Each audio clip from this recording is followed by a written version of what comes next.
بسم الله الرحمن الرحيم، وصلى اللهم وسلم على نبينا محمد وعلى اله الطيبين. اعزائي تلاميذ البكالوريا، راح نواصلوا سلسله الدوال الاسيه. وصلنا للرقم 4. احنا راح نتوقفوا هنايا، راح نديروا نهايات الدوال الاسيه في البكالوريات السابقه. يعني هذا الفيديو بعد طلب التلاميذ في التعليقات، يعني طلبوا مني في التعليقات انه ندير نهايه الدوال الأسية اللي فيها الدالة الأسية في البكالوريات السابقة. هذه الدوال اللي جات في البكالوريات السابقة، يعني من بكالوريا 2011 إلى غاية بكالوريا 2019 على ما أعتقد، شعبة علوم تجريبية على ما أظن. يعني المهم هزيت 10 نهايات، 10 دوال من البكالوريات السابقة، حيث من كل دالة أعطانا مجموعة تعريف وقالنا أحسب النهايات عند أطراف مجموعة التعريف في كل حالة من الحالات التالية. يعني راح نجاوبوا على هذه النهايات، يعني راح نحسب نهايات هذه الدوال. يعني شوف اللي حب يصور، يعني يحبس الفيديو يبدأ يحل في هذه النهايات ثم يأتي لنحلها مع بعض. إذا مباشرة نبدأ في حل نهاية الدالة F1 عند أطراف مجموعة التعريف. يعني R نجمة مش معناتها من نقص ما لا نهاية، صفر من صفر زائد ما لا نهاية. إذن راح نحسب نهايات هذه الدالة. إذن نجيب ورقة بهذا الشكل، نبدأ بحساب نهاية الدالة الأولى. إذن نحسبوها منا معليش هكذا. يعني النهاية الأولى هي ليميت لما الإكس يروح من ناقص ما لا نهاية لمن اف الإكس التي مكتوبة بهذا الشكل، إكس ناقص 1 على أسية إكس ناقص 1 بهذا الشكل. إذن هكذا عند الناقص ما لا نهاية. إذن كيف نقوم بحساب هذه النهاية؟ مباشرة نعوض الناقص ما لا نهاية مكان الإكس. جيب ستيلو أحمر، نعوض هنايا ناقص ما لا نهاية. كي نعوض ناقص ما لا نهاية مكان الإكس، أعتذر دقيقة. إذن قلنا نعوض ناقص ما لا نهاية مكان الإكس هنا وهنا. هنايا ناقص ما لا نهاية أكيد راح تعطي لي ناقص ما لا نهاية. هنا ناقص ما لا نهاية أسية ناقص ما لا نهاية. حنا واش على بالنا؟ على بالنا أسية ناقص ما لا نهاية صفر، أسية زايد ما لا نهاية زايد ما لا نهاية، هكذا. هنايا هذه معناها صفر. هنا صفر ناقص واحد ناقص واحد، واحد على ناقص واحد ناقص واحد، والناقص هذا راح تولي أكيد زايد واحد. إذن ناقص ما لا نهاية زائد واحد أكيد ناقص ما لا نهاية بكل بساطة. الآن عند الصفر بقيم أقل، عند الصفر بقيم أقل نفس الدالة ليميت لما الإكس يؤول إلى الصفر بقيم أقل، إكس ناقص واحد على أسية إكس ناقص واحد. أيضا نعوض الصفر مكان الإكس، نعوض هنا صفر وهنا صفر، هنا أسية صفر واحد، واحد ناقص واحد صفر. إذن خرج لي صفر في المقام. إذن يجب دراسة إشارة المقام.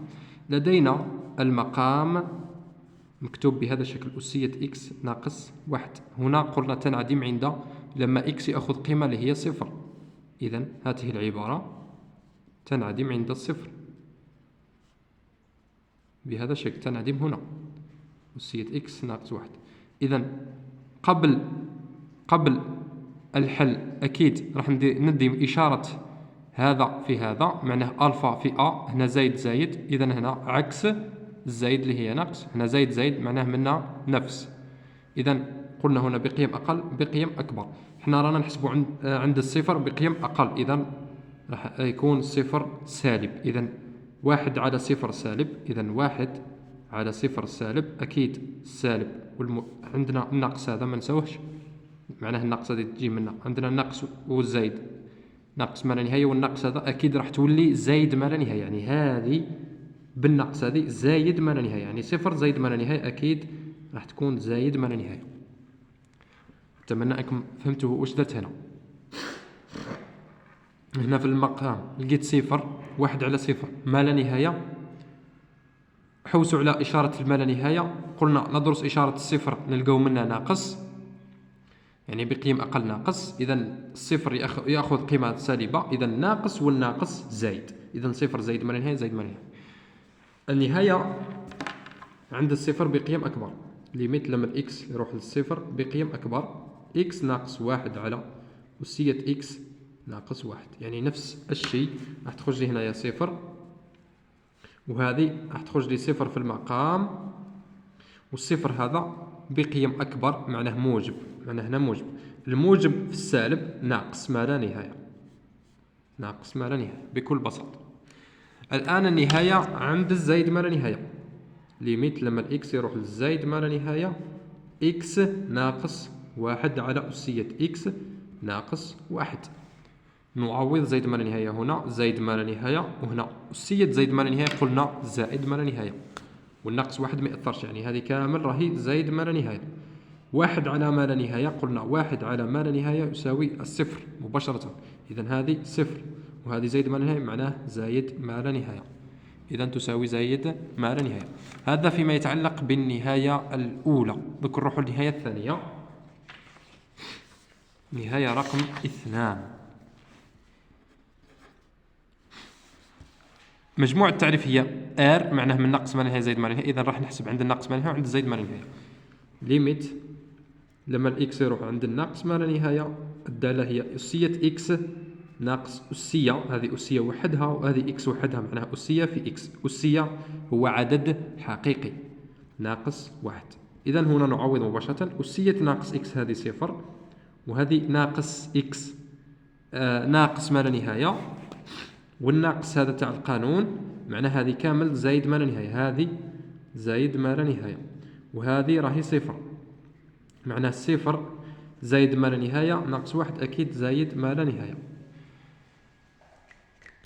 عند الزايد ما لا نهاية ليميت لما الإكس يروح على الزايد ما لا نهاية، أسية إكس ناقص أسية في إكس ناقص واحد، نعوض أسية زايد ما لا نهاية زايد ما لا نهاية، زايد ما لا نهاية والناقص أكيد راح تولي ناقص ما لا نهاية.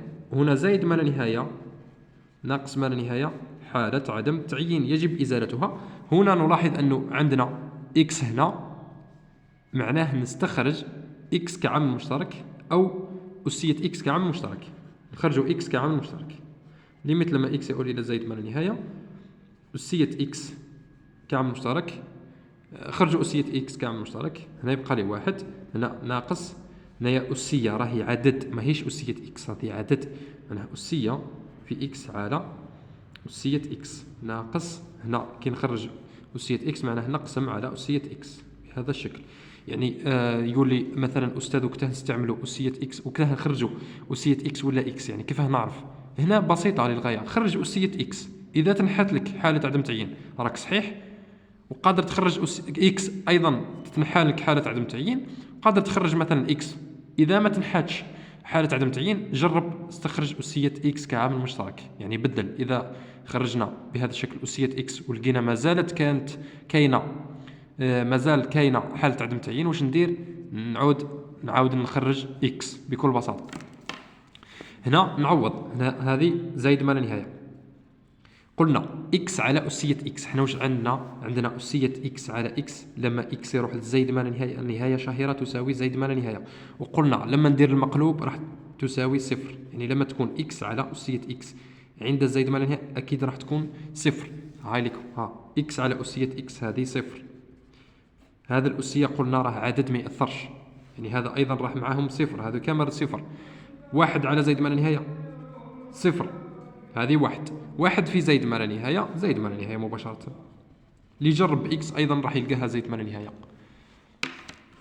هذه عند زايد ما لا نهاية. الآن أعتذر، إذن نجيبوا ورقة منا صغيرة هكا ونمشيو مع الدوام. الدالة الثالثة، هذه الثالثة، النهاية عند من؟ مجموع التعريف هي R معناها عند الناقص ما لا نهاية وعند الزايد ما لا نهاية. النهاية عند الناقص ما لا نهاية، هذه الدالة واحد ناقص إكس أسية إكس، هذه نهاية شهيرة مباشرة. واش قلنا ليميت لما الإكس يروح للناقص ما لا نهاية، إكس أس آن في أسية إكس يساوي دائما صفر. لما نلقاو إكس أس آن مضروب في أسية إكس نحسبوا النهاية عند الناقص ما نهاية أكيد راح تكون صفر، مش حالة عدم تعيين. هنايا هذه صفر، واحد ناقص صفر أكيد واحد، إذا واحد. النهاية عند الزايد ما لا نهاية، واحد ناقص إكس أسية إكس. هنايا عوض برك، عوض ضك تشوف هذه زايد ما لا نهاية وهذه زايد ما لا نهاية، والناقص هذا راح تولي أكيد ناقص ما لا نهاية، معناها ناقص ما لا نهاية في زايد ما لا نهاية. هذه مش حالة عدم تعيين، ناقص ما لا نهاية في زايد ما لا نهاية. قلنا ما لا نهاية في ما لا نهاية راهي ما لا نهاية، والناقص في الزايد ناقص، أكيد الواحد هذا ما راحش يأثر عليهم، كي تزيد له واحد ما يأثرش عليها، إذا ناقص ما لا نهاية بكل بساطة. النهاية الرابعة هذه، تبعوا معي مليح، هاي لكم النهاية الرابعة. اللي عندنا المجال أعطانا من ناقص ما لا نهاية لواحد، معناها نحسب عند الناقص ما لا نهاية وعند الواحد بقيم أقل، معناها ليميت لما الإكس يروح للناقص ما لا نهاية، هاي الدالة تاعي إكس على إكس ناقص واحد زايد أسية واحد على إكس ناقص واحد. عوض هنايا نشوفوا هذه ككل واش راهي كثير حدود. كثير حدود عند الما لا نهاية، واش قلنا؟ الحد الأكبر على الحد الأكبر، معناه راح تولي لي إكس هنا وهنا إكس، معناه الواحد هذه راح يروح لأنه الحد الأعلى على الحد الأعلى، إكس على إكس واحد، معناه هذه راهي واحد هكذا، إكس على إكس يساوي واحد. هنا نعوض ناقص ما لا نهاية، هنا ناقص ما لا نهاية والناقص واحد، أكيد ناقص ما لا نهاية، واحد على ناقص ما لا نهاية هذه صفر، هذه راهي صفر، أسية صفر، أسية صفر ديما تساوي واحد، معنى هذه كامل راهي واحد، واحد زايد واحد واحد بكل بساطة. عند النقص عند الواحد بقيم أقل، ليميت لما الإكس يروح للواحد بقيم أقل، إكس على إكس ناقص واحد زايد أسية واحد على إكس ناقص واحد. نعوض الواحد تاعي، هنايا أكيد واحد ناقص واحد صفر، هنايا صفر، إذا ندرس إشارة المقام، وهنايا كي نعوض واحد هذه واحد، أنه واحد على صفر باش نشوف هذه ناقص ما لا نهاية ولا زايد ما لا نهاية، ندرس إشارة المقام، إكس ناقص واحد أكيد تنعدم عند واحد، وهنا من نفس زايد، وهنا عكس، هذه بقيم أقل بقيم أكبر، رانا نحسبه بقيم أقل، معناها الناقص الصفر هذا يأخذ قيم سالبة، إذا الناقص والزايد ناقص ما لا نهاية، إذا هذه ناقص ما لا نهاية، هذه كامل راهي ناقص ما لا نهاية. هنا واحد ناقص واحد صفر، واحد على صفر قلنا بقيم أقل ناقص ما لا نهاية، إذا هذا راح يدي ناقص ما لا نهاية. أسية ناقص ما لا نهاية صفر، معنى هذه كامل صفر، هذه صفر، ناقص ما لا نهاية زايد صفر ناقص ما لا نهاية بكل بساطة. يعني هذو الخرابيش هذو كامل ديروهم في المحاولات.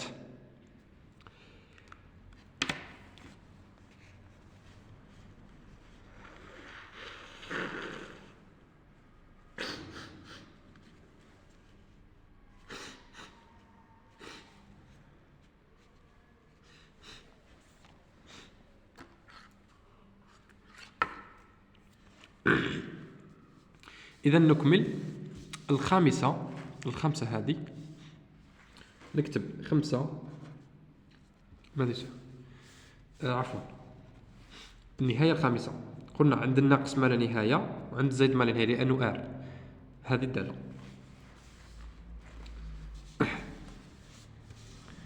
هكذا نجيبه هكذا باش نشوفه مليح، رانا في الخامسة هكذا بهذا الشكل باش تبان الدالة تاعنا ويبان كلش. قلنا نحسب ليميت لما الإكس يروح للناقص ما لا نهاية، العبارة هي واحد ناقص 2 إكس ناقص أسية 2 إكس ناقص 2. إذا هذه النهاية كيف نحسبها؟ نعوض مباشرة، هنايا ناقص ما لا نهاية وفي 2 ناقص ما لا نهاية ناقص 2 أكيد هذه كامل راهي ناقص ما لا نهاية، أسية ناقص ما لا نهاية صفر، 2 في ناقص ما لا نهاية ناقص ما لا نهاية، والناقص زايد ما لا نهاية، والواحد هذا ما يأثرش معناه زايد ما لا نهاية. النهاية عندنا زايد ما لا نهاية، ليميت لما الإكس يروح للزايد ما لا نهاية، واحد ناقص 2 إكس ناقص أسية 2 إكس ناقص 2. نعوض نفس الشيء، هنايا زايد ما لا نهاية هذه كامل زايد ما لا نهاية، أسية زايد ما لا نهاية زايد ما لا نهاية، والناقص هذا يعاود يردها ناقص ما لا نهاية، لأنه زايد ما لا نهاية في الناقص ناقص ما لا نهاية، هنايا زايد ما لا نهاية والناقص أكيد هذه ناقص ما لا نهاية، هنا عندنا ناقص ما لا نهاية ناقص ما لا نهاية أكيد ناقص ما لا نهاية بكل بساطة. النهاية السادسة عند الناقص ما لا نهاية وزائد ما لا نهاية، لأنه عند R ليميت لما الإكس يروح للناقص ما لا نهاية، هذه العبارة إكس في أسية 2 إكس زائد 2 ناقص إكس زائد إكس. نعوض الناقص ما لا نهاية ديما. هنايا عندنا ناقص ما لا نهاية ناقص ما لا نهاية كامل، أسية ناقص ما لا نهاية صفر، وهذه ناقص ما لا نهاية هنا حالة عدم تعيين. ما كانش لي يقدر يقول لي هذه نهاية شهيرة، ما كانش، ما نقدرش، هذه ليست نهاية شهيرة حتى نزيد المضيفي فيها، لازم نموديفيو. شوف هنا مليح، أسية 2 إكس زائد 2 نقدر نكتبها أسية 2 إكس في أسية 2، يعني أسية أ زائد أم، أسية أ زائد بي يساوي أسية أ في أسية بي، هكذا بهذا الشكل. يعني راني فصلت، نقدر نكتبها بهذا الشكل، نكتبوها بهذا الشكل لكي نستطيع إزالة حالة عدم التعيين. أسية 2 إكس في أسية 2 بهذا الشكل ناقص إكس زائد 1. هنا نعاود نحسب النهاية تاعي، أكيد هذه راهي حالة عدم عفوا هذه نهاية شهيرة اللي بالشكل هذا، إكس أس آن في أسية هنا إكس، ما يهمش إذا تضرب فيها عدد إكس، هذا ما يهمش، قادر يكون هنا آن مثلا آم عدد مضروب في الإكس، يعني لا يهم. إذا حنا واش درنا؟ فككنا هذه. كاين اللي يدير طريقة تغيير متغير لكنها معقدة لبعض الطلبة، إذا هذه طريقة أحسن. إذا هذه مباشرة نهاية شهيرة لما عند الناقص ما هي أكيد راح تكون صفر.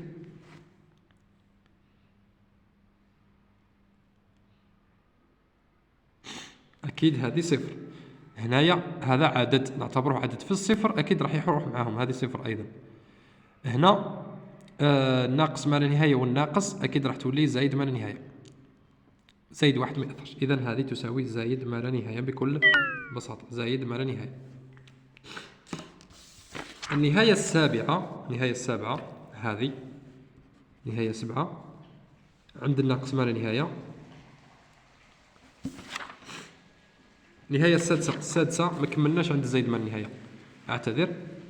ليميت لما الإكس يروح لزائد ما لا نهاية، إكس في أسية 2 إكس زائد 2 ناقص إكس زائد 1. نعوض زائد ما لا نهاية هنا، هذه كامل زائد ما لا نهاية، أسية زائد ما لا نهاية زائد ما لا نهاية في الزائد ما لا نهاية، هذه كامل زائد ما لا نهاية. هنا زائد ما لا نهاية ناقص ما لا نهاية، هنايا حالة عدم تعيين، لأنه هذه خرجت لي ناقص ما لا نهاية، إذا ناقص ما لا نهاية وزائد ما لا نهاية حالة عدم تعيين. واش ندير هنا؟ نخرج إكس كعامل مشترك، خرج إكس كعامل مشترك، تبقى لي أسية 2 إكس زائد 2 ناقص 1 زائد 1 على إكس. دوك نعوض عند الزائد ما لا نهاية، هذه زائد ما لا نهاية أسية زائد ما لا نهاية زائد ما لا نهاية، هنايا هذه صفر، وهنايا هذه زائد ما لا نهاية. عندي زائد ما لا نهاية في زائد ما لا نهاية، أكيد زايد ما لا نهاية بكل بساطة. النهاية السابعة، السابعة عند الناقص ما لا نهاية والزائد ما لا نهاية أيضا. ليميت لما إكس يؤول إلى ناقص ما لا نهاية، 2 أسية إكس ناقص إكس مربع ناقص إكس. نعوضو ناقص ما لا نهاية هذه صفر، معناه صفر، هذه كامل صفر. هنايا ناقص ما لا نهاية مربع زائد ما لا نهاية، والناقص ناقص ما لا نهاية، هذه كامل ناقص ما لا نهاية. وهنا ناقص ما لا نهاية، وهذه زايد ما لا نهاية، معناه حالة عدم تعيين. واش نديرو؟ نخرجوا إكس كعامل مشترك مثلا، نجربوا نخرجوا إكس كعامل مشترك. ليميت لما الإكس يروح للناقص ما لا نهاية، خرجوا إكس كعامل مشترك، تبقى لي 2 أسية إكس على إكس ناقص، هنايا كي نخرج إكس يبقى لي 1 إكس ناقص هنايا 1 بهذا الشكل. هنا نعاود نعوض، هذه ناقص ما لا نهاية، هذه ناقص هنا صفر على ناقص ما، هذه صفر أكيد لأنه صفر على ناقص ما لا نهاية صفر. هنا ناقص ما لا نهاية والناقص هذه راح تولي زايد ما لا نهاية. هنا ناقص ما يأثرش معنا، هذه كامل راهي ولات زايد ما لا نهاية. هنا زايد ما لا نهاية في ناقص ما لا نهاية، ولا جداء بيناتهم مش جمع. ناقص في الزايد أكيد ناقص ما لا نهاية بكل بساطة. عند الزايد ما لا نهاية ليميت لما الإكس يؤول إلى الزائد ما لا نهاية 2 أسية إكس ناقص إكس مربع ناقص إكس بكل بساطة. هنا نعوض زائد ما لا نهاية، هذه زائد ما لا نهاية، هذه زائد ما لا نهاية والناقص ناقص ما لا نهاية. هذه حالة عدم تعيين بلا ما نحسب، هذه حالة عدم تعيين، ناقص ما لا نهاية زائد ما لا نهاية. واش ندير؟ نجرب نخرج أسية إكس كعامل مشترك. ليميت لما الإكس يقول زائد ما لا نهاية نخرج أسية إكس كعامل مشترك، تبقى لي هنا 2. هنايا نقسم على أسية إكس لأنه ما عندوش الطرف هذا ما عندوش أسية، هنا أيضا نقسم على أسية إكس ونشوف. قلنا لما الإكس يؤول إلى زائد ما لا نهاية إكس أس آن على أسية إكس، قلنا هذه صفر، لأنه أسية إكس على إكس أس آن ديما زائد ما لا نهاية المقلوب تاعها صفر. هنا معنى هذه صفر، هذه صفر، وهذه زائد ما لا نهاية. زائد ما لا نهاية في 2 زائد ما لا نهاية بكل بساطة. النهاية الثامنة، النهاية الثامنة هذه عند آر ليميت لما الإكس يروح لزائد ما ناقص ما لا نهاية، نبداو بالناقص ما لا نهاية إكس مربع في أسية إكس على أسية إكس ناقص إكس. نعوض، هذه قلنا نهاية شهيرة إكس أس آن في أسية إكس عند الناقص ما لا نهاية صفر، هذه صفر، هذه صفر صفر، وهنا ناقص ما لا نهاية في الزائد ما لا نهاية، هذه زائد ما لا نهاية، معناه صفر على زائد ما لا نهاية أكيد ما صفر، صفر على عدد حتى ولو يكون ما لا نهاية أكيد راح يخرج صفر. عند الزائد ما لا نهاية ليميت لما الإكس يروح للزائد ما لا نهاية إكس مربع في أسية إكس، أسية إكس ناقص إكس في المقام. نعوض أيضا، هذه زائد ما لا نهاية في زائد ما لا نهاية زايد ما لا نهاية، معنى هذه كامل زائد ما لا نهاية. هنا زايد ما لا نهاية، هنا زايد ما لا نهاية والناقص معناه صارت لي حالة عدم تعيين هنا في المقام، معناه حالة عدم تعيين يجب إزالتها. واش نديرو؟ نخرجوا أسية إكس كعامل مشترك من البسط والمقام. معناه ليميت لما الإكس يروح للزايد ما لا نهاية نخرج أسية إكس منا، أسية إكس لتحت باش يروحوا. واش يبقى لي كي خرجت أسية إكس منا؟ بقات لي إكس مربع، وهنا واش بقى لي؟ بقات لي واحد هنا، وهنايا إكس على أسية إكس. دوك نعوض، عندي هذه تروح مع هذه إكس مربع زايد زايد ما لا نهاية مربع زايد ما لا نهاية، هنا إكس على أسية إكس نهاية هذه تساوي صفر، قلنا هذه تروح للصفر، واحد ناقص صفر واحد، إذا زايد ما لا نهاية على واحد زايد ما لا نهاية بكل بساطة.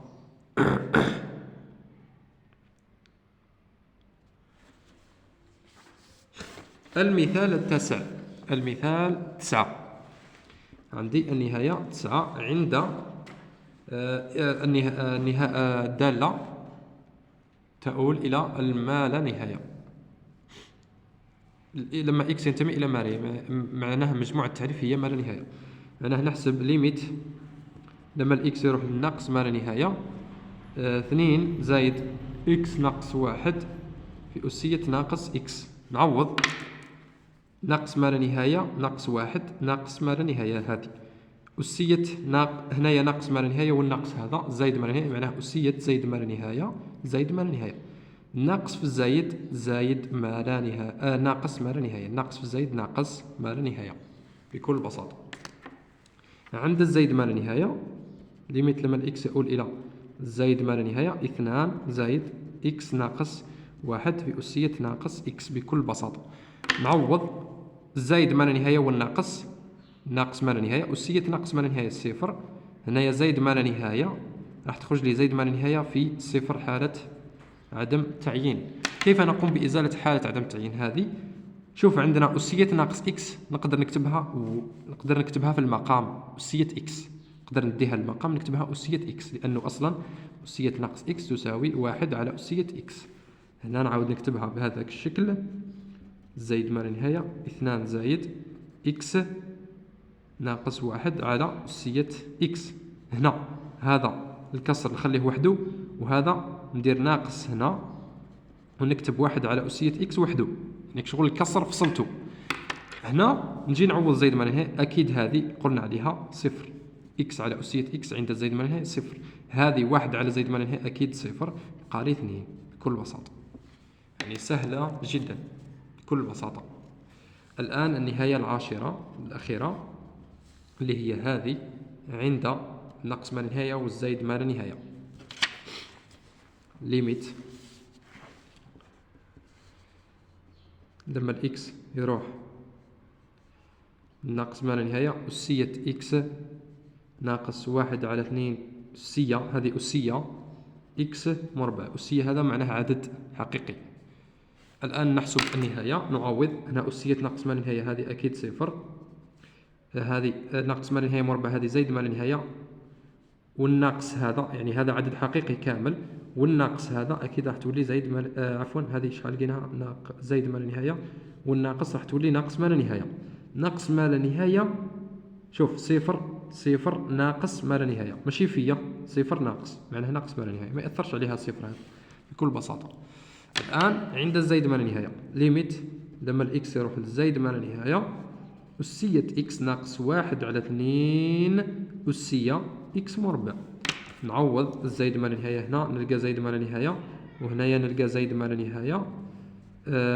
دوك هذه زايد ما لا نهاية نضربها في الناقص، هذه تولي ناقص ما لا نهاية. عندي زايد ما لا نهاية ناقص ما لا نهاية حالة عدم التعيين. هنا نشوف واش نخرج، إما نخرج أسية إكس كعامل مشترك ولا نخرج إكس كعامل مشترك. خرجوا أسية إكس كعامل مشترك، عندنا ليميت لما الإكس يروح للزايد ما لا نهاية أسية إكس كعامل مشترك، واش يبقى لنا؟ تبقى لنا هنا واحد، وهنا كي خرجنا أسية إكس معناها لازم نقسم على أسية إكس، معناها 1/2 في أسية إكس في أسية في إكس مربع بهذا الشكل. هنا الإكس مربع هذا نجيبه فوق الكسر لأنه هنا جداء، نقدر هذه كامل نهزها نجيبها هنا. أنا نكتب هنا أسية إكس مربع على 2 أسية إكس بكل بساطة. هنا واش على بالنا؟ على بالنا بلي هذه إكس أس آن على أسية إكس عند الزايد ما لا نهاية أكيد هذه صفر، يعني هذه راهي صفر. 1 ناقص صفر صفر، عفوا واحد في زايد ما لا نهاية زايد ما لا نهاية بكل بساطة. إذا لازم تتعلموا حساب النهايات بكل بساطة، يعني بهذه الطريقة. أتمنى أنكم استفدتم من هذا الفيديو ولو بقليل. دمتم في رعاية الله وحفظه. سلام.